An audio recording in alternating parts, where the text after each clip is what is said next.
تشریف فرما باوقار معزز عوام اہل سنت سنی تبلیغی مشن کے ہفتہ واری اجتماع پاک میں شرکت فرمانے والے تمام احباب اہل سنت، السلام علیکم ورحمۃ اللہ تعالی وبرکاتہ۔ الحمد للہ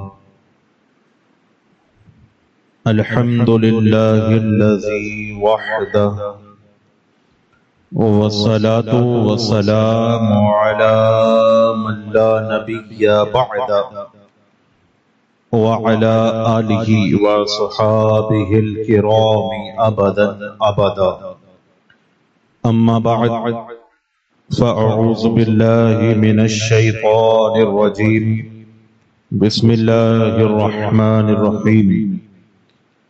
فمن يعمل مثقال ذرة خيرا يره ومن يعمل مثقال ذرة شرا يره، صدق الله العظيم۔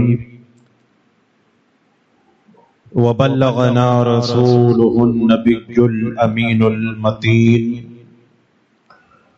رؤوف الرحيم المختار الكريم، ونحن على ذلك لمن الشاهدين والشاكرين، والحمد لله رب العالمين يا رب العالمين يا رب العالمين يا رب العالمين۔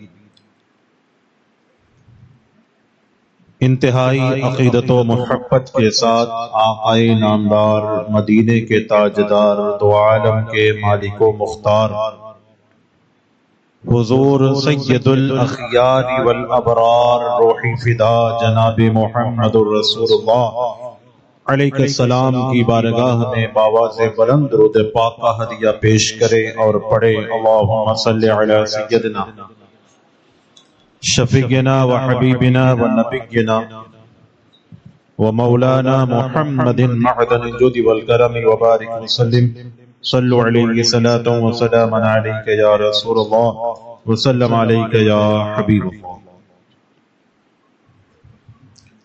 جو بھی آدمی دنیا میں آیا ہے اسے ایک نہ ایک دن دنیا سے جانا بھی ہے، اور یہ ایسا معاملہ اور مسئلہ ہے کہ جس میں کسی کا کوئی اختلاف نہیں، اپنے بھی یہی مانتے ہیں، بیگانے بھی یہی مانتے ہیں، پوری دنیا کے تمام رہنے والے یہی مانتے ہیں کہ جو بھی مخلوق دنیا میں آئی ہے اسے ایک نہ ایک دن دنیا چھوڑ کر جانا ہے۔ اور قرآن مجید فرقان حمید میں اللہ رب العزت نے اس کا اعلان بار بار فرمایا ہے، کل نفس ذائقۃ الموت، ہر جان کو موت کا مزہ چکھنا ہے، اور موت کا مزہ جب تک آدمی نہیں چکھے گا تب تک وہ عالم فانی کو چھوڑ کر عالم بقا کی طرف جا نہیں سکتا۔ جب وہ موت کا مزہ چکھ لے گا تو وہ چکھنا جو ہے، وہ ذائقہ جو ہے، وہ ذائقہ ایسا ذائقہ ہے کہ وہ ذائقہ اور وہ چکھنا اس بات کا فیصلہ کر دے گا کہ کون جنتی ہے اور کون جہنمی ہے، کس کا حساب نامہ اعمال داہنے ہاتھ میں دیا جا رہا ہے اور کن کو ان کا نامہ اعمال بائیں ہاتھ میں دیا جائے گا۔ اور اللہ رب قدیر قرآن مجید فرقان حمید میں ارشاد فرماتا ہے، لا یغادر صغیرۃ ولا کبیرۃ الا احصاها، جب نامہ اعمال ہاتھ میں دیا جائے گا تو حدیث پاک کے اندر آتا ہے میرے آقا نے فرمایا کہ مومن کو سیدھے ہاتھ میں نامہ اعمال دیا جائے گا، یعنی جو داہنا ہاتھ ہے مومن کو دائنے ہاتھ کے اندر نامہ اعمال دیا جائے گا، اور داہنے ہاتھ میں نامہ اعمال ملنے کا مطلب ہے کہ اسے اللہ رب العزت نے جنت عطا فرما دی ہے، بخش دیا ہے، اس کی مغفرت فرما دی ہے اور اس کے گناہوں کو معاف کر دیا ہے۔ اور بائیں ہاتھ میں جن کو نامہ اعمال پکڑایا جائے گا تو وہ دوزخیوں اور جہنمیوں کی نشانی ہوگی کہ یہ وہ لوگ ہیں کہ جنہوں نے دنیا میں رہ کر اللہ تبارک و تعالیٰ کی نافرمانی کے کام کیے، اور آج اس کا حساب وہ بائیں ہاتھ میں نامہ اعمال کی صورت میں دیکھ رہے ہیں۔ تو جب وہ نامہ اعمال پکڑایا جائے گا تو وَيَقُولُونَ يَا وَيْلَتَنَا مَالِ هَذَا الْكِتَابِ، جب نامہ اعمال کو پکڑیں گے چاہے کوئی ہو، جتنے بھی مخلوقات حضرت آدم علیہ نبی گنا علیہ السلام سے لے کر ہمارے آقا تک اور قیامت تک جتنے بھی آئیں گے، جب وہ نامہ اعمال کو پکڑیں گے تو برجستہ وہ یہ کہیں گے وَيَقُولُونَ يَا وَيْلَتَنَا، وہ کہیں گے ہائے افسوس، مالی هَذَا الْكِتَابِ، کیا یہ ہمارا نامہ اعمال ہے؟ اور کیوں وہ افسوس کریں گے؟ تو اللہ آگے ارشاد فرماتا ہے لا یغادر صغیرۃ ولا کبیرۃ، کہ اس نے تو نہ کوئی چھوٹا گناہ چھوڑا نہ کوئی بڑا گناہ چھوڑا، الا احصاها، مگر یہ کہ اس کو شمار کر لیا اور نامہ اعمال میں درج کر دیا۔ یعنی آدمی چھوٹی برائی کرے بڑی برائی کرے، ہر چیز فرشتے لکھتے رہتے ہیں۔ یہ جو کرامن کاتبین جو ہیں، جو انسان کے کندھوں پہ رہتے ہیں، ارد گرد رہتے ہیں، یہ نامہ اعمال کا رجسٹر اور وہ ڈائری ہمیشہ کھولی رکھتے ہیں۔ تم رات کو سو جاتے ہو لیکن کرامن کاتبین تمہارے نامہ اعمال کی ڈائری کھلی رکھتے ہیں۔ اگر تم نے عشاء کی نماز باجماعت پڑھی ہے تو آدھی رات کی عبادت کا ثواب تمہاری ڈائری میں نوٹ کر دیا جاتا ہے۔ اگر تمہاری نیت ہے کہ میں فجر بھی باجماعت پڑھوں گا اور اللہ نے چاہا اور آپ نے فجر کی نماز باجماعت پڑھ لی تو جو بقیہ آدھی رات ہے وہ بھی عبادت میں شمار کر دی جاتی ہے۔ اگر آپ سوتے وقت میں آیت الکرسی پڑھتے ہیں اور قل شریف پڑھتے ہیں، معوذتین یعنی قل اعوذ برب الفلق اور قل اعوذ برب الناس کا ورد اور تلاوت کرتے ہیں تو فرشتے آپ کی حفاظت کا ذمہ نامہ اعمال میں درج فرما دیتے ہیں۔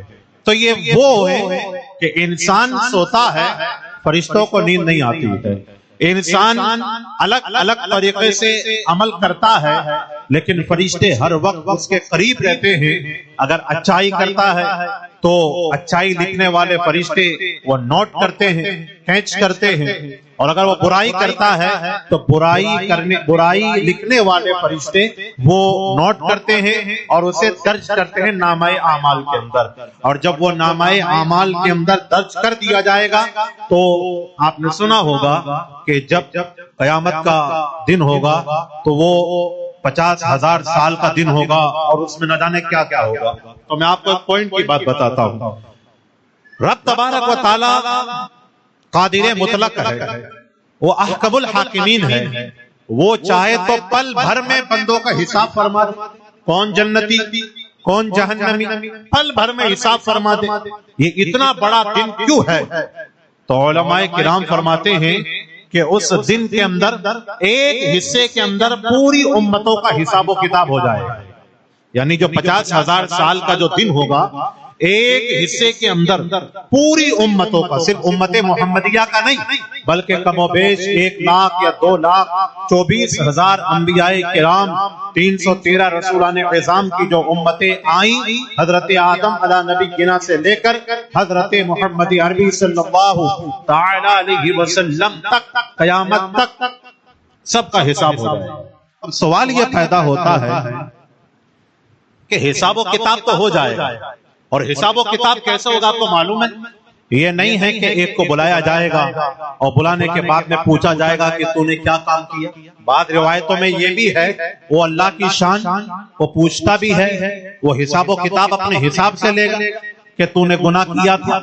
اگر وہ کہے گا ہاں، اگر وہ انکار کرے گا تو یہ کوئی کالج یا جامعہ یا یونیورسٹی یا کوئی مکتب یا کوئی اسکول یا کوئی مدرسے کا استاد اور ٹیچر نہیں ہے کہ وہ ڈائری کھولے گا، رجسٹر میں دیکھے گا، کسی لیڈر کو کھڑا کرے گا کہ اس نے یہ کام کیا تھا کہ نہیں کیا تھا. وہاں وہ سب کچھ نہیں ہوگا، بلکہ قرآن مجید میں اللہ ارشاد فرماتا ہے 15ویں پارے کے اندر اقرا کتابک کفی بنفسک اليوم علیک حسیبا. اللہ ارشاد فرمائے گا اقرا کتابک، کتاب سے مراد نامہ اعمال. اللہ فرمائے گا یہ فرشتہ یہ انکار کرتا ہے، نامہ اعمال پکڑ کر اس کے ہاتھ میں رکھ دو. اقرا کتابک، نامہ اعمال اس کے ہاتھ میں رکھ دو اور فرشتے کہیں گے اقرا، پڑھ. کیا کہیں گے؟ پڑھ. بات سمجھ آ رہی ہے؟ یہ میری آگے کی گفتگو کا خلاصہ ہے جو میں بیان کر رہا ہوں، بہت مختصر گفتگو کروں گا. اقرا، پڑھ کتابک، اپنی کتاب کو، یعنی اپنے نامہ اعمال کو، اپنی اچھائی کو، اپنی برائی کو پڑھ. ابھی یہ نہیں کہا کہ مجھ کو بتا کہ تو نے کیا گناہ کیا تھا، تو نے یہ کیا تھا، وہ کیا تھا، لوگوں کی زمین ہڑپ لی تھی، لوگوں کے مکان قبضہ کر لیے تھے، کسی سے ادار لیا، دینے کی نیت نہیں رکھتا تھا، اسی حالت میں مر گیا.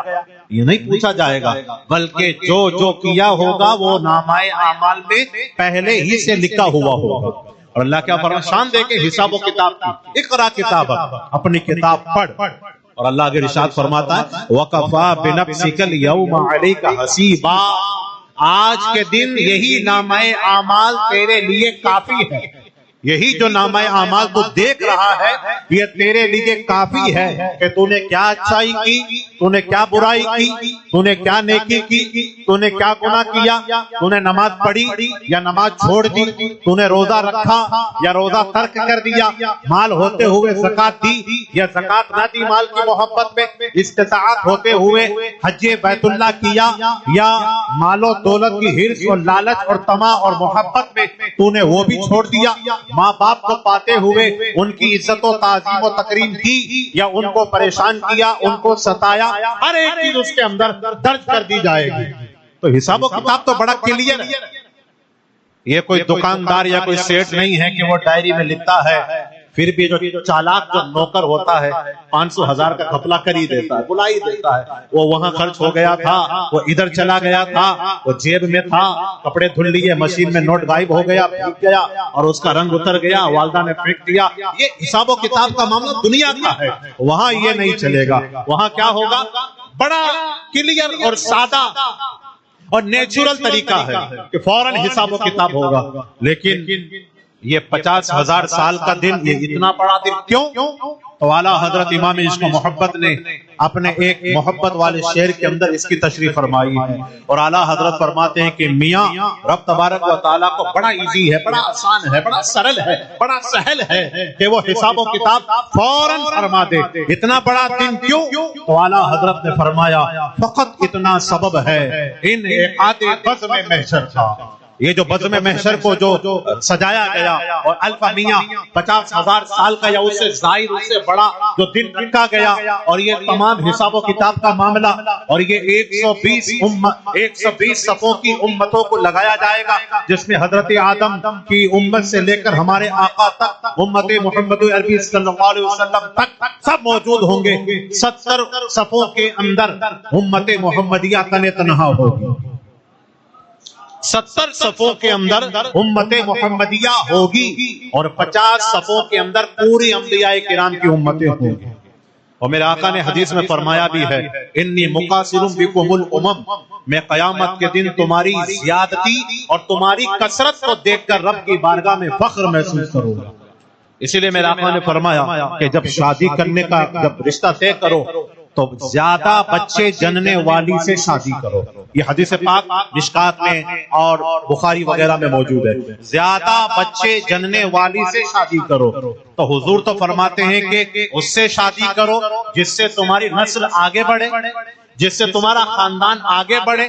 اور آج کچھ لوگ ایسے ہیں جو کہتے ہیں ایک کے بعد ابھی نہیں، دو کے بعد کبھی نہیں، یعنی دو ہو گئے پھر کبھی نہیں۔ ارے اس کی فکر تم کیوں کرتے ہو کہ ان کو روزی کون دے گا، تم کو روزی کون دے گا؟ آپ قرآن کریم کے اندر جب رزق کا معاملہ پڑھو گے تو میں نے یہ غور کیا ہے کہ اللہ نے ارشاد فرمایا تو پہلے جو آنے والا ہے اس کے رزق کا ارشاد فرمایا، اور بعد میں جو آیا ہے اس کے رزق کا بعد میں ارشاد فرمایا۔ پتا کیا چلا؟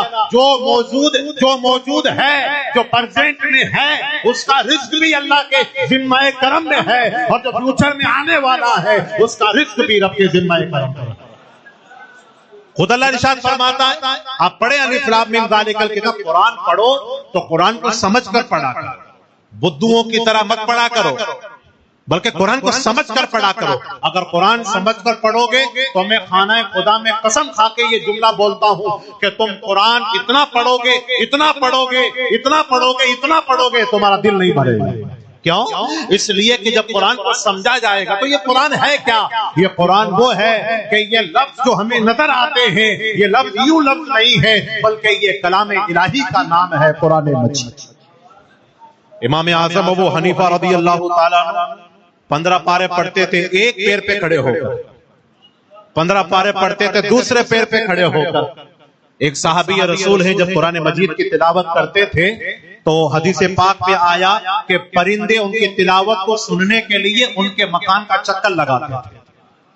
جب میرے آقا علیہ السلام کو خبر پہنچی کہ وہ میرا صحابی بڑا پیارا قرآن پڑھتا ہے تو میرے آقا صلی اللہ علیہ وسلم نے کہا، اے میرے صحابی مجھے بھی تو پڑھ کے سناؤ کہ کیسا قرآن پڑھتے ہو۔ تو صحابی رسول نے عرض کیا، یا رسول اللہ آپ کی موجودگی میں میں کیا پڑھوں، غلام کی کیا مجال ہے؟ حضور آپ جو پڑھتے ہیں کہ آپ کا مقام تو یہ ہے کہ ہے قول محمد قول خدا، فرمان نہ بدلا جائے گا، بدلے گا زمانہ لاکھ مگر قرآن نہ بدلا جائے گا۔ ارے تم کہتے ہو کہ اجمیر والے کو بدل دیں گے، کٹھوچا والے کو بدل دیں گے، بریلی والوں کو بدل دیں گے، فلاں یہ کر دیں گے، فلاں وہ کر دیں گے، تمہارے نہ باپ میں اتنی ہمت ہے نہ تمہارے خاندان میں اتنی ہمت ہے، اس لیے کہ جو اللہ کا ہو جاتا ہے تو حدیث پاک میں آتا ہے کہ ساری خدائی اس اللہ والے کی ہو جاتی ہے۔ گفتہ اللہ بود گرچہ از حلقوم عبداللہ بود، اللہ والوں کی بات اللہ والوں کی بات نہیں ہوتی، وہ اللہ کی بات ہوتی ہے، اگرچہ وہ عبداللہ یعنی اللہ کے بندوں کے زبان اور حلق سے بات نکلتی ہے۔ کس کی ہمت ہے جو غریب نواز کو ہٹا دے؟ کس کی ہمت ہے جو مخدوم پاک پہ آپ اٹھا کر دیکھ لے؟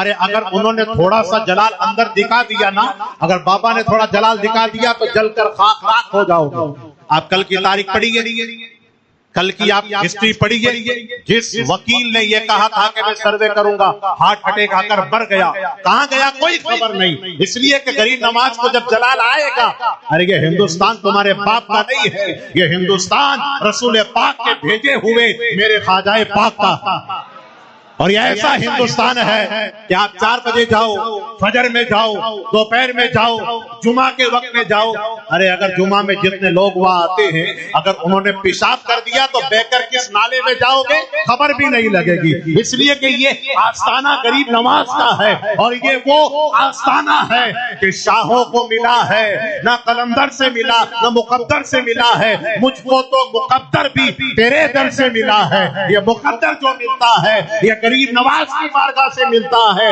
اگلا مہینہ چھٹی شریف کا آ رہا ہے، جب ولایت تقسیم ہونے لگے گی تو سنجر کی سرزمین سے چل کر راجستھان کی بنجر زمین پر جب میرا خواجہ آیا تھا، 814 سال ہونے والے ہیں، وہ ولایت جس طرح کل بٹ رہی تھی آج بھی بٹ رہی ہے، یہ سب چلے جائیں گے، خواجہ کی ولایت قیامت تک بٹ رہی ہے۔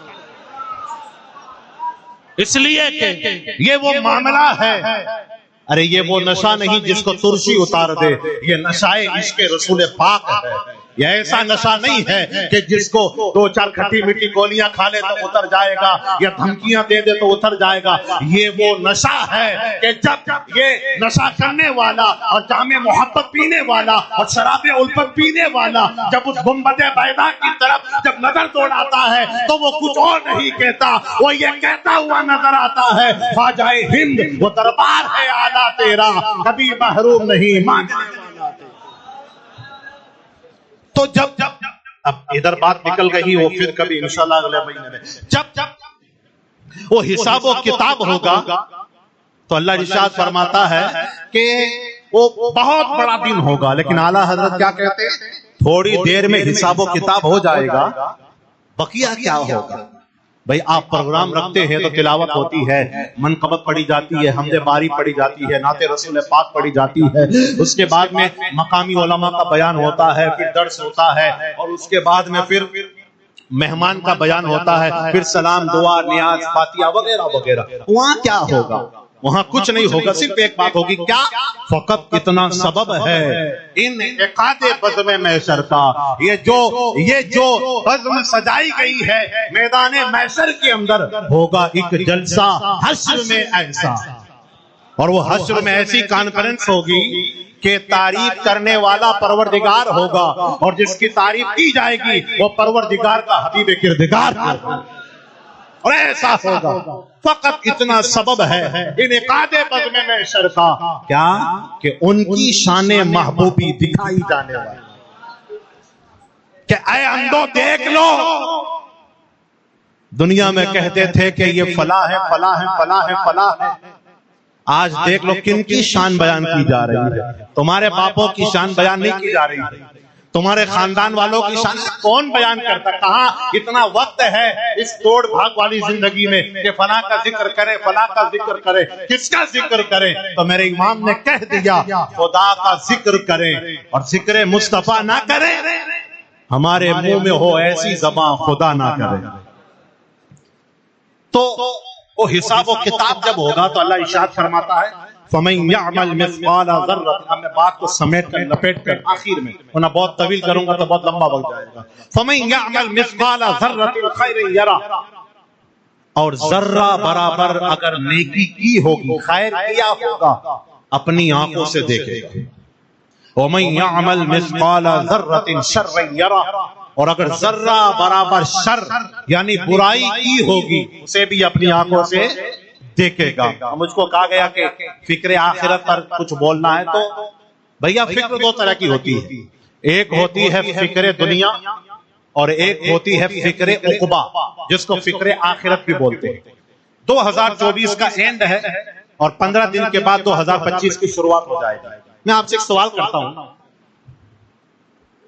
2025 جب آئے گا، ٹھیک اس کے 100 سال کے بعد کیا کوئی ایسا ہے جو ہم میں سے باقی رہے گا، زندہ رہے گا؟ یعنی ہر 100 سال کے اندر ایک نئی دنیا بنتی ہے، ایک نئی کائنات بنتی ہے، ایک نیا سروے بنتا ہے، ایک نیا معاملہ بنتا ہے، ایک نیا مشغلہ بنتا ہے۔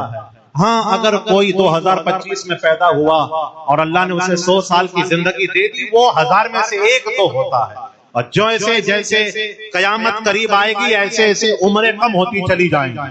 میرے آقا فرماتے ہیں میری امت کی عمر کو اللہ نے 40 اور 70 کے بیچ میں رکھا ہے، 40 اور 70 کے بیچ میں رکھا ہے۔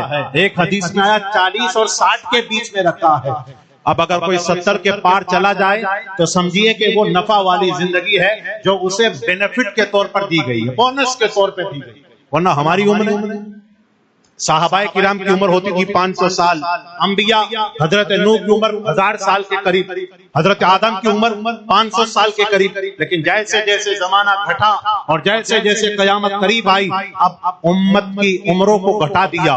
اب تو دیکھو نا، جوانی میں لوگ چلے جاتے ہیں، پتہ بھی نہیں چلتا، 50 سال پار کر لیتے ہیں، بڑھاپا لگ جاتا ہے، سفید بال ہو جاتے ہیں۔ وہ حضرت ایوب علیہ السلام کا قول ہے نا کہ آپ نے فرمایا تھا، جب آپ سے پوچھا کہ حضور موت کیسے آتی ہے، تو آپ نے کہا موت آتی ہے، ملک الموت آتے ہیں، حضرت اسرائیل علیہ السلام آتے، ڈائریکٹ نہیں آتے، پہلے اپنے 3 مریدوں کو بھیجتے ہیں۔ کتنے؟ 3 مریدوں کو بھیجتے ہیں کہ میرے یہ مرید ہیں، پہلے مرید آئیں گے پھر پیر صاحب آئیں گے۔ اب اس کے بعد فرمایا کہ وہ 3 کیا ہیں، تو آپ نے فرمایا کہ میرا موت کا پہلا یہ ہے، پہلی نشانی یہ ہے، اور پہلا مرید یہ ہے کہ آدمی کے بال سفید ہو جاتے ہیں۔ آدمی کے بال اب چاہو کتنا بھی کالا کلر کر لو، اندر سے سفید ہی رہیں گے، کتنا بھی خضاب لگا لو، خضابی بن جاؤ، لیکن وہ اندر سے سفید ہی رہیں گے. اور حدیث پاک میں میرے آقا فرماتے ہیں کہ سفید بال اسلام کا نور ہے. سفید بال اسلام کا نور ہے، اور جس نے سفید بال کو توڑا اس نے نور اسلام کو ختم کیا. آج لوگ کیا کرتے ہیں، میڈیکلوں میں جاتے ہیں، ہمارے بہت سارے ملنے والے میڈیکل چلاتے ہیں، بولے حضرت وہ بولتے ڈائی دے دو، خضاب دے دو، کالا کرا. بھیا کیا ہو جائے گا؟ Natural is natural. جو نیچرل ہے وہ نیچرل ہی رہے گا. اگر گدھے کو شیر کی پوشاک پہنا دی جائے وہ شیر نہیں بن جائے گا. جب وہ اپنی خطرناک آواز نکالے گا تو پورے میرا روڈ کو پتا چل جائے گا کہ شیر کی پوشاک میں گدھا چلا رہا ہے. تو جو نیچرل ہے، جو فطرتن ہے، جو قدرتن ہے، جو اوریجنل ہے، جو اصلی ہے، جو حقیقی ہے، وہ وہی رہے گا. اگر آپ نے کچھ بھی کیا وہ بدل نہیں سکتا ہے. تو فرمایا پہلی نشانی بالوں کا سفید پڑ جانا. دوسرا مرید موت کا اسرائیل علیہ السلام کا کون ہے؟ تو حضرت ایوب علیہ نبی علیہ السلام فرماتے ہیں دوسری نشانی موت کی ہے، دوسرا وزیر ہے موت کا چہرے پہ جھرری کا پڑ جانا. یعنی جوانی کے اندر بڑا ٹائٹ ہوتا ہے، اس میں فیس ٹونر، فیس واش، نہ جانے کیا کیا ہم استعمال کرتے ہیں. لیکن جب نیچرل ہے وہ نیچرل ہے. بڑھاپے میں آپ بڑی سے بڑی کمپنی کا فیس ٹونر یوز کیجئے، اسے ٹائٹ نہیں کر سکتا. کیوں؟ اس لیے کہ وہ فطرتن قدرتن ہے. تو جب چہرے پہ جھریاں پڑ جائیں گی سمجھ جاؤ، ہماری زبان میں جو کہتے ہیں مارواڑی میں، کہ سمجھ جاؤ قبر میں پیر لٹک رہے ہیں. یعنی اب جانے کی تیاری کرو. ہم سوچو کہ مجھے فلاں جگہ پہ دکان خرید دینی چاہیے، وہاں فلیٹ مل رہا لے لینا. کیا کرو گے؟ میرے آقا فرماتے جتنا زیادہ مال ہوگا اتنا ہی حساب و کتاب ہوگا، اور اتنا ہی تاخیر سے جنت میں جانے کو ملے گا. کم ہوگا، ادھر نامہ اعمال کھلا، ادھر سگنیچر ہوا، اور ادھر جنت کا ٹکٹ مل گیا، ادھر ویزا پاس ہو گیا اور جنت میں. تو جتنا کم ہوگا اتنا فائدہ ہے، جتنا زیادہ ہوگا ساتھ میں تو لے کے جانا نہیں ہے. سکندر بادشاہ اتنا بڑا بادشاہ تھا، جب وہ جا رہا تھا تو اس نے وصیت کی تھی کہ میرے جنازے میں آنے والوں جب میرا انتقال ہو جائے تو میرے ہاتھوں کو پار رکھ دینا. کیوں؟ کہا لوگوں کو پتا چل جائے جب آدھی دنیا پہ حکومت کرنے والا اسکندر بادشاہ جب خالی ہاتھ جا رہا ہے تو تمہارے جیسے للو پنجوؤں کی کیا اوقات ہے کہ تم یہ جمع کر لوگے وہ جمع کر لوگے. جب بادشاہ ہو کر وہ خالی ہاتھ گیا، آیا بھی خالی ہاتھ ہے انسان اور جاتا بھی خالی ہاتھ ہے. اور اس سے بڑی بات یہ ہے ہاتھ تو خالی ہے، آتا بھی ہے، بدن پہ کپڑا نہیں ہوتا، اور جاتا بھی ہے تو بدن پہ کپڑا نہیں ہوتا. وہ تو کفن اس لیے لگایا جاتا ہے تاکہ ستر پوشی ہو جائے، لیکن حقیقت میں سلا ہوا کپڑا نہیں ہوتا بدن پر. جب آئے رب کی مرضی سے ہیں، جائیں گے رب کی مرضی سے، تو بیچ والی زندگی اپنی مرضی سے کیوں گزاریں؟ یہ بھی رب کی مرضی سے گزاریں. حضرت ایوب علیہ نبی علیہ السلام فرماتے ہیں تیسری بات، تیسرا وزیر ملک الموت کا، تیسرا مرید حضرت اسرائیل علیہ السلام کا یہ ہے کہ جب موت قریب آتی ہے تو انسان کی کمر خم ہو جاتی ہے، انسان کی کمر جھک جاتی ہے. جوانی میں جس دھڑلے کے ساتھ میں اور جس تیزی کے ساتھ میں وہ کام کر لیتا تھا، 45 اور 50 کے بعد میں وہ کام نہیں کر پاتا، 50 سال کے بعد وہ کام نہیں کر پاتا. نظر بھی کمزور ہو جاتی ہے، سماعت بھی کمزور ہو جاتی ہے، دماغ بھی کم چلنے لگتا ہے، اور بدن میں ایسا لچکپن پیدا ہوتا ہے کہ اب جوان کے مقابلے میں، جوانی کے مقابلے میں بوڑھے آدمی کے اندر اتنی ہمت نہیں رہتی. تو یہ 3 نشانیاں ہیں. اب میں عرض کرتا ہوں کہ آپ ذرا دیکھیں تو صحیح، فکر آخرت اور فکر دنیا. فکر دنیا میں کچھ چیزیں وہ ہیں جو ضروری ہیں، جیسے بچوں کی پرورش کرنا، اپنے اعتبار سے اپنا کام کرنا، حلال روزی کمانا، اپنے بچوں کو صحیح معنوں میں دیندار بنانا وغیرہ وغیرہ، یہ ضروریات کے قبیل سے آتی ہے. لیکن فکر دنیا سے کہیں بہتر ہے فکر آخرت.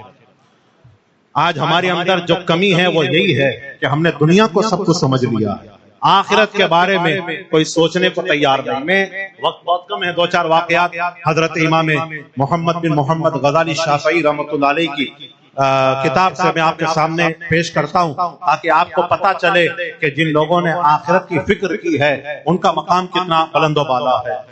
آپ نے ابھی حضرت مفتی صاحب قبلہ سے یہ سنا کہ حضرت سیدنا صدیق اکبر رضی اللہ تعالیٰ عنہ کتنے بڑے متقی، بلکہ متقیوں کے سردار تھے. جب ان کا عرس پاک کا موسم آئے گا، 22 تاریخ آئے گی تو انشاءاللہ مکمل اس میں بیان ہوگا، بیان کیا جائے گا۔ ایک واقعہ میں ذکر کرتا ہوں، مال غنیمت بیت المال جو ہے، یعنی جو اسلام کے لیے جو مال جمع ہوتا تھا وہ بادشاہ وقت یعنی میرے آقا علیہ السلام کے بعد حضرت ابوبکر، حضرت فاروق اعظم، حضرت عثمان غنی، حضرت مولا کائنات، 6 مہینوں تک حضرت امام حسن، اور اس کے بعد حضرت امیر معاویہ وغیرہ وغیرہ۔ تو ان کے پاس جو مال آتا تھا وہ غریبوں میں تقسیم ہوتا تھا، صحابہ کرام کے درمیان تقسیم ہوتا تھا، اسے بیت المال کہا جاتا تھا۔ ایک دن اسی بیت المال کے اندر تھوڑا سا کھانا آیا تو حاکم وقت حضرت سیدنا ابوبکر صدیق اس وقت کے خلیفہ مصطفیٰ تھے، خلیفۃ المسلمین مومنین تھے،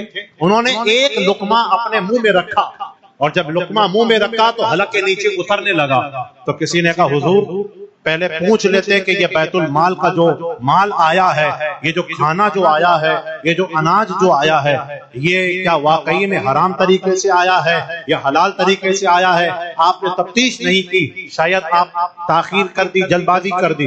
سنیے گا، جب حضرت ابوبکر صدیق کو پتا چلا کہ یہ مال جو بیت المال میں لایا گیا ہے اس کا طریقہ لانے کا غلط تھا اور غریبوں کو پریشان کر کے لایا گیا تھا، تو وہی حضرت سیدنا صدیق اکبر جو خلیفۃ المومنین ہیں، خلیفۃ المسلمین ہیں، مصطفیٰ جان رحمت کے نائب ہیں، نائب رسول پاک ہیں، جانشینی کا تاج ان کے سر پر ہے، اپنی 2 انگلیوں کو حلق میں ڈالا، اور حلق میں ڈالنے کے بعد روایت میں آیا کہ جو لقمہ حلق میں جا رہا تھا الٹی کر کے اس لقمے کو باہر نکال دیا، اور نکالنے کے بعد میں ارشاد فرمایا کہ جو حرام کا لقمہ ہے وہ کبھی مومن کے پیٹ میں نہیں جا سکتا۔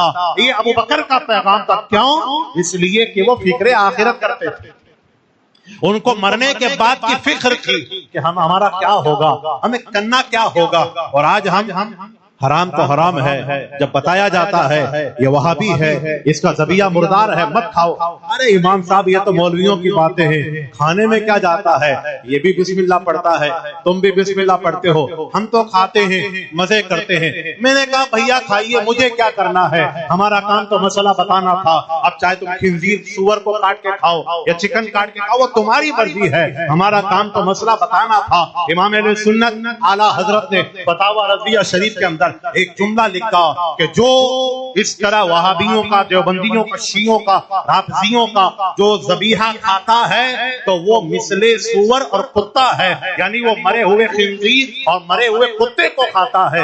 پیسہ بھی دو، خنزیر بھی کھاؤ، اس سے بہتر ہے ہمارے نالا سپارہ میں آئیے، فری میں خنزیر دلا دوں گا، پیسہ دینے کی بھی ضرورت نہیں پڑے گی۔ یہ لوگوں کا ایک عجیب معاملہ بن گیا ہے، بھیا جو اسلام میں جائز ہے وہ جائز ہے، اسلام میں جو حرام ہے وہ حرام ہے۔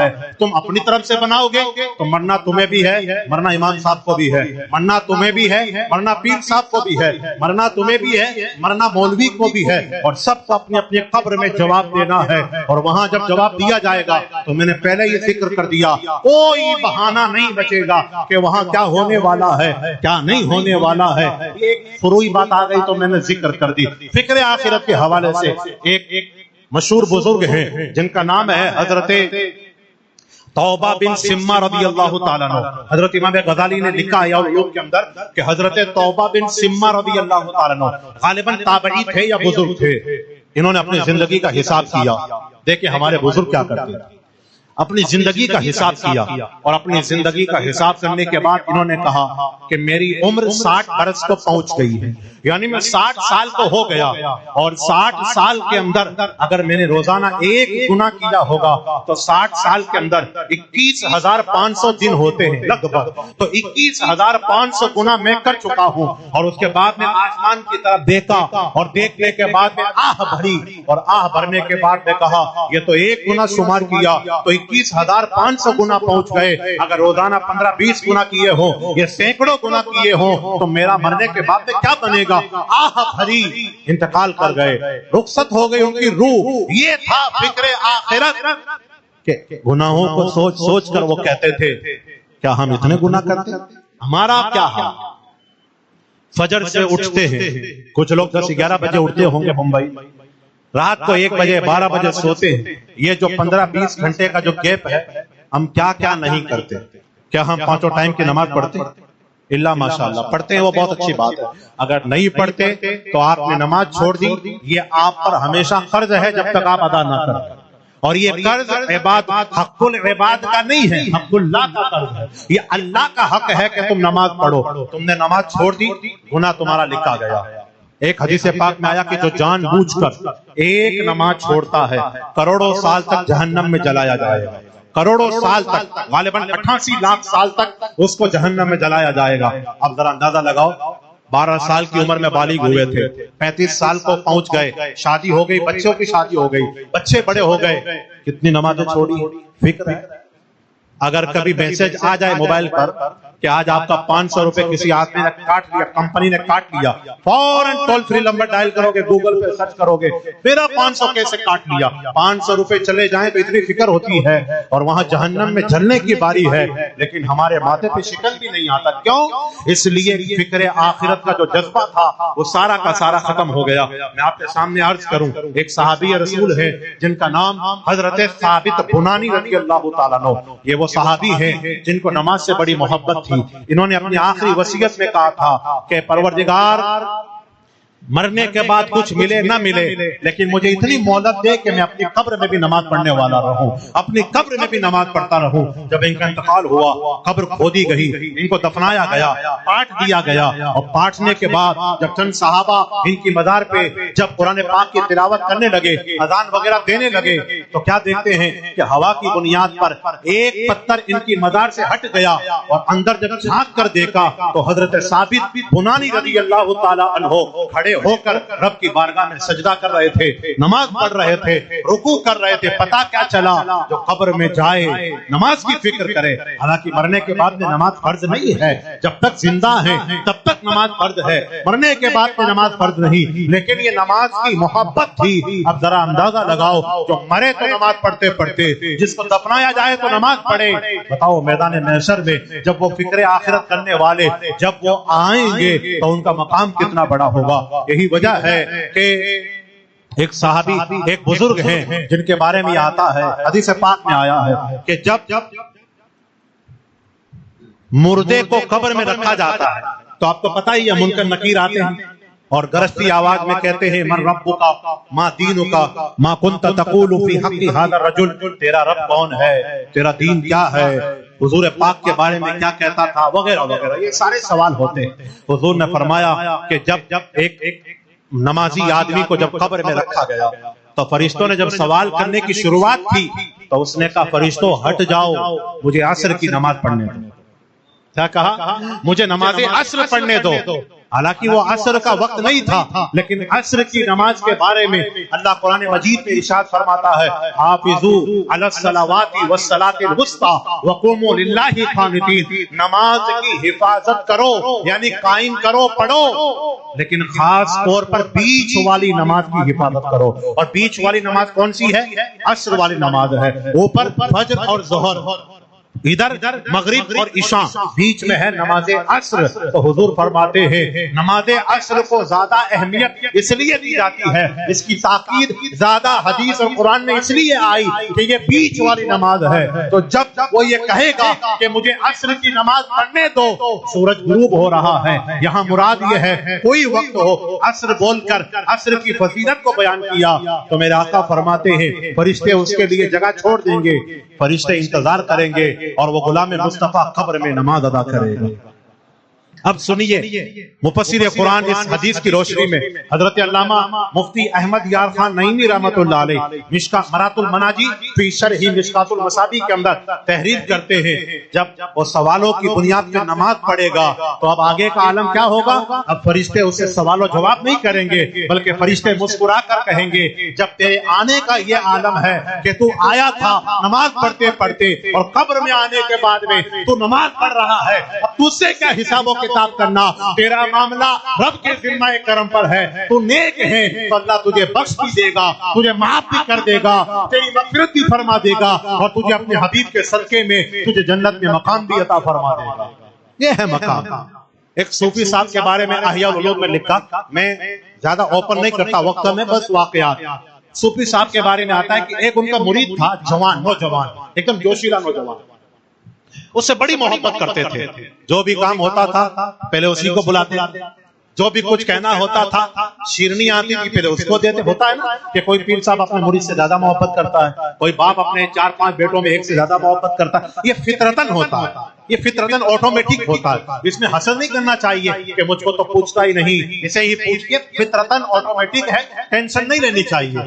صوفی صاحب کی بارگاہ میں کچھ اور مرید آئے, کہا کہ ہم حضور کو دیکھتے ہیں, انہی کو پوچھتے, ہم کو پوچھتے نہیں, چلو آج حضرت سے پوچھ ہی لیتے ہیں. تو جب صوفی صاحب کی بارگاہ میں پہنچے, اللہ والے کی بارگاہ میں, صاحب دل کی بارگاہ میں, کہ حضور ہم بڑی عجیب چیز دیکھتے ہیں, تم انہی کو پوچھتے ہو, ہم کو پوچھتے نہیں, ہم سے معلومات نہیں کرتے. تو آپ نے فرمایا میں آپ کا امتحان لیتا ہوں, میں آپ کو ایک سوال کرتا ہوں. کہا پرندے لاؤ. اب سب لوگ پرندے لائے, کوئی کبوتر لایا ہوگا, کوئی کچھ اور پرندہ لایا ہوگا. کہا ان پرندوں کو بازار میں ادھر ادھر لے جاؤ, دنیا میں جہاں چاہو وہاں لے جاؤ, اور انہیں ایسی جگہ انہیں حلال کرو, انہیں ذبح کرو جہاں کوئی دیکھ نہیں رہا, جہاں کوئی دیکھ نہیں رہا. یہ ہے قلب کا تعلق, فکر آخرت, کوئی دیکھ نہیں رہا ہو. ایک آدمی دیوار کے سائے میں کاٹ رہا ہے, گھر والے بھی نہیں دیکھ رہے, باہر والے بھی نہیں دیکھ رہے, بڑا خوش ہو گیا, میں کامیاب ہو گیا. کوئی کہیں لے گیا, کوئی کہیں لے گیا.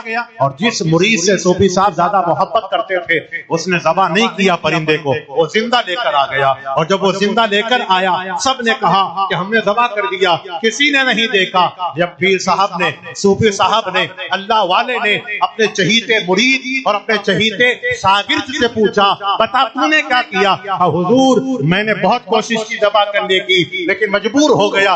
جہاں چھری دیکھتا تھا مجھے یہ محسوس ہوتا تھا, کوئی دیکھے نہ دیکھے پروردگار دیکھ رہا ہے, کوئی دیکھے نہ دیکھے اللہ سبحانہ و تعالی دیکھ رہا ہے. میں زندہ لے کر آ گیا. صوفی صاحب نے جمال بھری نگاہ سے دیکھا اور مریدین کے درمیان یہ جملہ ارشاد فرمایا کہ دیکھو میری اس سے زیادہ محبت مال دولت کی بنیاد پہ نہیں ہے, بلکہ اس بنیاد پر ہے کہ یہ اپنی آخرت کی فکر زیادہ کرتا ہے, تو اللہ نے میری محبت اور اس کی محبت میرے دل میں زیادہ پیدا فرما دی. یہ ہے فکر آخرت. ایک اور واقعہ احیاء العلوم کے اندر امام غزالی رحمۃ اللہ تعالی علیہ نے تحریر فرمایا. ایک صحابی رسول ہے جن کا نام ہے حضرت ابو طلحہ رضی اللہ تعالی عنہ. یہ حضرت ابو طلحہ, ان کا کھجوروں کا ایک باغ تھا. کھجور کے باغ کے اندر یہ مصلی بچھا کر وضو فرما کر نماز پڑھنے لگے. ابھی تکبیر تحریمہ کہنے ہی والے تھے کہ ان کے کھجور کے درخت پر ایک پرندہ آ کر بیٹھ گیا. جب پرندے کی آہٹ کو انہوں نے محسوس کیا, انہوں نے دیکھا تو نماز نہ باندھی, تکبیر تحریمہ نہیں کہی, بلکہ پرندے کو دیکھتے لگے. پرندہ ادھر ادھر جاتا رہا, یہ دیکھتے رہے, پرندہ اڑ کر دوسری جگہ چلا گیا. اب انہوں نے نماز پڑھی. ہم نماز پڑھنے کے بعد میں اللہ اکبر کبیرہ, جب نماز پڑھ لی تو نماز پڑھنے کے بعد یہ خیال آیا میں رب کی عبادت کے لیے کھڑا ہوا تھا, میں نماز پڑھنے کے لیے کھڑا ہوا تھا. مجھے چاہیے تو یہ تھا میں نہ دائیں دیکھتا, نہ بائیں دیکھتا, نہ آگے دیکھتا, نہ پیچھے دیکھتا, نہ اوپر دیکھتا, نہ نیچے دیکھتا, رب کے حضور کھڑے ہو کر میں نماز پڑھتا. لیکن ایک پرندے کی بنیاد پر میرا ذہن پرندے کی طرف چلا گیا, حضور کے پاک کی طرف چلا گیا. آج ہم بھی تو نماز پڑھتے ہیں, کچھ لوگ ایسے ہیں جو نماز کے اندر اپنے پورے دن کا حساب کر لیتے ہیں, کچھ لوگ ایسے ہیں جو نماز کے اندر اپنی گمی ہوئی چیز کو تلاش کر لیتے ہیں, کچھ لوگ ایسے ہیں جو نماز پڑھتے ہیں. ایک صاحب کو میں نے آج ہی یا غالباً کل عشاء میں دیکھا, نماز پڑھ رہے ہیں, نماز پڑھ رہے ہیں, غالباً وتر کی نماز پڑھ رہے ہیں. اور جب وہ وتر کی نماز پڑھنے لگے تو جب تکبیر قنوت یعنی دعائے قنوت کے لیے جو تکبیر کہی جاتی ہے اللہ اکبر کہنے لگے, تو ان کے پاس میں 2-3 مدرسے کے بچے کچھ بات کر رہے تھے, تو اس نے ان بچوں کی طرف دیکھا اور دیکھنے کے بعد تکبیر قنوت کہہ دی. نماز کے اندر ہے لیکن بچوں کو دیکھ لیا, یعنی اس کا ذہن اس نماز کی طرف نہیں تھا, اس کا ذہن بچوں کی طرف تھا. اور مجھے تو ایسا لگا اگر بچوں نے کوئی زیادہ شور شرابہ کر دیا تو یہ نماز میں ڈانٹ ڈپٹ بھی لگا دے گا. یہ تو ہمارا حال ہے, لیکن اللہ والوں کا حال کیا تھا معلوم ہے؟ حضرت ابو طلحہ رونے لگے اور روتے روتے آپ نے عرض کیا, باری تعالیٰ ایک پرندے کی وجہ سے تیری نماز کے اندر, میری نماز کے اندر, تیری عبادت کے اندر خلل پیدا ہو گیا. قسم کھا لی کہ جس پرندے کی بنیاد پر میری نماز میں خلل پیدا ہوا, میں یہ کھجوروں کا پورا باغ تیری بارگاہ میں صدقہ و خیرات کر دوں گا. یہ ہے اللہ والوں کا حال, یہ ہے فکر آخرت. تو اگر ہم بھی چاہیں کہ ہم فکر آخرت اپنے اندر پیدا کریں, اپنے اندر آخرت کا ڈر پیدا کریں, خوف پیدا کرے. اللہ ارشاد فرماتا ہے وَأَمَّا مَنْ خَافَ مَقَامَ رَبِّهِ وَنَهَى النَّفْسَ عَنِ الْهَوَىٰ فَإِنَّ الْجَنَّةَ هِيَ الْمَأْوَىٰ. اور جو رب کے حضور کھڑا ہونے سے ڈرا کہ مجھ کو حساب و کتاب دینا ہے، کس طرح دوں گا، کتنے گناہ کیے چل چل کر پھر کر، اور اپنی خواہشات پہ روک لگائی. اللہ ارشاد فرماتا ہے اس ڈرنے والے کا ٹھکانہ جنت الماوا میں رکھا گیا ہے، یعنی بڑی جنت میں اس کا ٹھکانہ رکھا گیا. اب ذرا اندازہ لگاؤ، دنیا میں ہم رہتے ہیں تو دنیا میں رہیں، دنیا کے ہو کر نہ رہیں بلکہ ہر وقت. اسی لیے علماء فرماتے ہیں کہ آدمی کو چاہیے ایک مرتبہ روزانہ قبرستان جایا کرے. کیوں؟ قبرستان جائے گا تو موت کی یاد تازہ ہوگی. آج میرا بھائی جا رہا ہے، کل مجھے بھی جانا ہے. آج یہ انتقال کیا ہے، کل مجھے بھی جانا ہے. اٹھتے ہوئے جنازے، نکلتے ہوئے جنازے، آؤ بھگا، شور شرابہ اور روحوں کا قبض ہونا، قبروں کا بڑھ جانا، قبرستان کی تعداد میں اضافہ ہو جانا. آئے دن مسلمان دیکھتا ہے لیکن ایک ذرہ برابر نہیں سوچتا کہ یہ جو آج ہم اپنے مکان کو آباد کرتے ہیں، کل ہمیں اسی قبرستان کو آباد کرنا ہے. آج ہم فلیٹ ہے، ایئر کنڈیشنر گاڑیاں ہیں، یہ فلاں سامان ہے، نہ پہننے کو کپڑا ملے گا، نہ رہنے کو مکان ملے گا، بلکہ کفن میں لٹایا جائے گا اور قبر میں اتار دیا جائے گا. اور قبر میں اتارنے کے بعد میں نہ تمہارا دوست کام آئے گا، نہ تمہارا ساتھی کام آئے گا، نہ تمہارے گھر والے کام آئیں گے، نہ تمہارے عزیز و اقارب کام آئیں گے، نہ تمہارے رشتہ دار کام آئیں گے. وہاں کون کام آئے گا؟ تو فقط وہ ہے کہ جس کے بارے میں بریلی کے اعلیٰ حضرت نے کہا کہ کام آنے والا ایک ہے، قبر میں لہرائیں گے تا حشر جشن نور کے جلوہ فرما ہوگی جب طلعت رسول اللہ کی. اس لیے کہ آقا کریم سے رشتہ جوڑیے، دنیا والوں سے کیا رشتہ جوڑو گے؟ ارے یہ دنیا والے دغا دیں گے، یہ دنیا والے دھوکہ دیں گے، اپنا منافع نکال لیں گے. میں نے کتاب کے اندر ایک دانشور کا قول پڑھا، بڑی پیاری بات انہوں نے کہی. کہا کہ تم کیا سوچتے ہو ہر انسان اپنے آپ کو زیادہ عزیز سمجھتا ہے، یعنی دنیا میں میں زیادہ ہوشیار ہوں، میں زیادہ اچھا ہوں. تو تم کیا سمجھتے ہو کہ تم اس سے امید رکھو گے اور وہ اپنا حصہ نکال کر تم کو دے دے گا؟ قطعاً تم کو نہیں دے گا. پہلے اپنا نکالے گا، بعد میں تمہارے لیے چھوڑے گا. تو اس سے پہلے کہ دوسروں پہ بھروسہ کیا جائے، اپنی ذات کے اندر وہ کمال پیدا کرو، وہ خوبیاں پیدا کرو کہ جب تک زمین پر رہو دنیا تمہیں سلام کرتی رہے، اور جب دنیا سے جاؤ زمین کے نیچے آرام کرو تو لوگ تمہاری بارگاہ میں خیرات ایصال ثواب کرتے رہے اور کہتے رہے بڑا بندہ بڑا نیک تھا. اس لیے کہ میرے آقا نے فرمایا موت کے بعد جس کو دنیا والے بڑائی کے ساتھ میں یاد کرے، سمجھ جاؤ اللہ نے اس کی مغفرت فرما دی ہے، اللہ نے اس کی بخشش فرما دی ہے. اس لیے اخیر میں اتنا کہوں گا، اپنی آخرت کی فکر کریں، قرآن کی تلاوت کریں، نمازوں کی پابندی کریں. آنے والی جو بڑی بڑی راتیں، شب معراج، شب قدر، شب برات، رمضان آنے والا، بڑی بڑی راتیں آنے والی، یہ سب تمہیں ہمیں اس لیے آتی ہے کہ ہم سیکھیں، ہم درس پکڑیں، ہم پیغام پکڑیں کہ دیکھو رب نے کتنا کرم کیا ہے. ہم رب کو بھول جاتے ہیں. اللہ ارشاد فرماتا ہے یا ایھا الانسان ما غرک بربک الکریم، اے آدمی اپنے کرم فرمانے والے رب کو کیوں بھول جاتا ہے؟ اٹھتا ہے انسان بھوکا اٹھتا ہے، لیکن جب رات کو سوتا ہے تو وہ 3 وقت کا کھانا کھا کے سوتا ہے، اپنا پیٹ بھر کے سوتا ہے. کبھی غور کیا ہے یہ جو آنکھوں کے بال ہیں، کبھی کبھی ایسا لگتا ہے یہ بال کیا کام کرتے ہیں؟ تو میں نے غور کیا تو مجھ کو پتا چلا یہ بال انسان کی خوبصورتی کا بھی کام کرتے ہیں. اور جب انسان رات کو سوتا ہے تو چھوٹے چھوٹے جانوروں سے آنکھ کی حفاظت بھی یہ بال کرتے ہیں. آپ نے کان کو دیکھا ہے، یہ کان کا جو شیپ ہے، یہ کان کا جو آکار ہے، یہ آکار اس انداز میں رب تبارک و تعالیٰ نے اس کی تخلیق فرمائی ہے کہ اگر کوئی کیڑا یا کوئی جانور سوتے وقت میں اگر چلا بھی جائے تو یہاں سے ٹکرا کر دوبارہ باہر آ جائے گا، کان کے پردے تک نہیں پہنچ پائے گا. یہ ناک کی تخلیق آپ دیکھ لیجئے کہ رب تبارک و تعالیٰ نے کیسی تخلیق فرمائی ہے. ناک سیدھا بھی ہو سکتا تھا لیکن اس کے نتنوں کو نیچے رکھا گیا تاکہ انسان اس سے فائدہ بھی اٹھائے، اور کبھی اگر کوئی ایسا وقت آئے کہ اس کو پریشانی آ جائے تو کوئی اس کے اندر نہ گھس پائے بلکہ یہاں سے ٹکرا کر دوبارہ باہر ہو جائے. یہ ساری انسان کی تخلیقات پہ اگر انسان غور کرے گا تو رب کا شکر پیدا ہوگا، اور جب رب کا شکر پیدا ہوگا تو انشاءاللہ تبارک و تعالی اس شکر کی بنیاد پہ نعمتیں بڑھا دی جائیں گی۔ اللہ تبارک و تعالی ہم سب کو کہی سنی باتوں پر عمل کی توفیق عطا فرمائے۔ استغفر اللہ ربی من کل ذنب واتوب الیہ۔ السلام علیکم ورحمۃ اللہ۔